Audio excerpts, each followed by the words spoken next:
Voici le Sony A6700, le nouveau boîtier haut de gamme APS-C de chez Sony.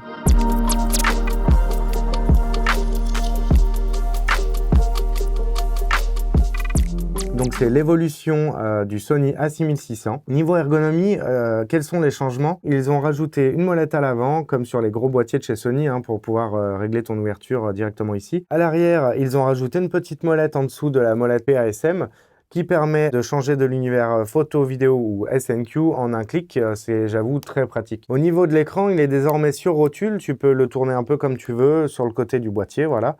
Moi, personnellement, je préférais les anciens qui se mettaient à plat ou se retournaient sur le dessus. Je trouvais ça plus pratique. La carte mémoire se trouve maintenant sur le côté, plus à l'emplacement de la batterie comme il était sur la 6600. En parlant de la carte SD, pense bien à acheter des cartes V90. Sinon, tu ne pourras pas filmer en 4K 120, 4.2 bits ou en All Intra. Pour ce qui est de la batterie, c'est les fameuses batteries NPZ100. Donc voilà, il n'y a rien à redire sur ces batteries. C'est les mêmes que les full frame ou tous les gros boîtiers de chez Sony. Donc ce boîtier fait 496 grammes avec la carte SD et la batterie incluse, donc c'est quand même assez léger. Il est doté bien sûr de la monture E de chez Sony, qui est compatible avec tous les objectifs de la gamme Sony, les séries G ou autres. Donc pour le capteur rétro-éclairé de 26 millions de pixels, c'est le même que la FX30, donc c'est le tout dernier de chez Sony, le plus haut de gamme en APS-C. Maintenant, le bouton REC se trouve sur le dessus, plus sur le côté comme ça l'était sur la 6600, ce qui est quand même, j'avoue, beaucoup plus pratique. Maintenant, sur le côté, c'est le bouton C1 où on peut attribuer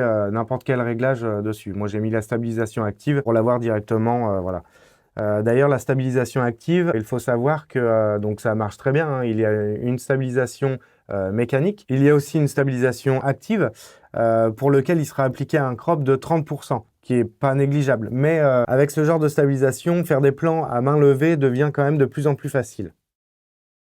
Donc il possède le processeur de l'A7 IV ou l'A7 R5, dont l'autofocus, les nouveaux menus de chez Sony. Bon, ces nouveaux menus sont quand même plus intuitifs qu'avant. C'est un menu qui est bien fait, on comprend tout de suite où on va et ce qu'on fait. On peut presque tout personnaliser, donc que ce soit les boutons, même les molettes, on peut personnaliser un petit peu tout ça pour avoir accès aux réglages qu'on veut directement. Il est également équipé du nouveau menu rapide vidéo qui est aussi sur la FX30 et FX3. C'est quand même un menu où très rapidement, voilà, on a accès à tout.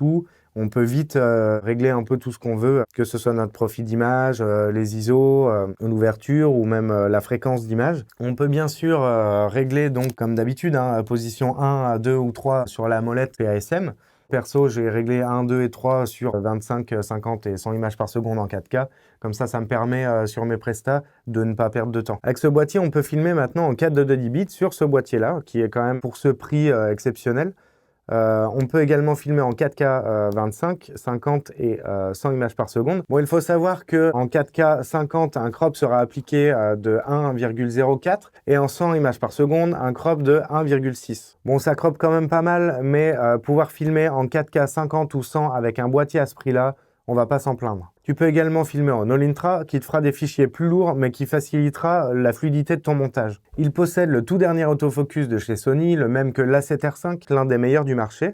Il possède 759 points de détection. Il y a également une unité de traitement basée sur l'intelligence artificielle pour pouvoir traquer des animaux, des avions, des voitures. Voilà, tu peux choisir quelle est ta cible. Il possède également l'autoframing, qui est le réglage un peu phare du ZVE1 pour se filmer soi-même. Donc en fait, ça crop dans l'image et ça suit en fait voilà, la personne qui se filme. Bon, pour moi, ce boîtier est quand même plus dirigé vidéo que photo. Si tu l'as acheté, dis-moi ce que tu en penses et abonne-toi.